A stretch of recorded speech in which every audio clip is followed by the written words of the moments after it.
शुभं करोति कल्याणम् आरोग्यं धनसम्पदा शत्रुबुद्धिविनाशाय दीपज्योतिर्नमोऽस्तुते शुभं करोति कल्याणम्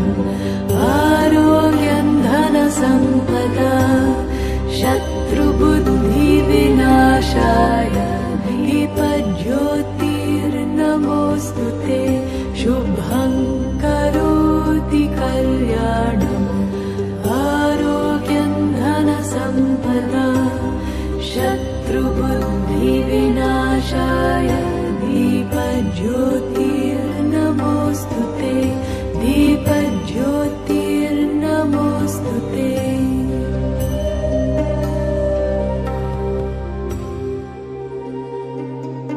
अद्रोहः सर्वभूतेषु कर्मणा मनसा गिरा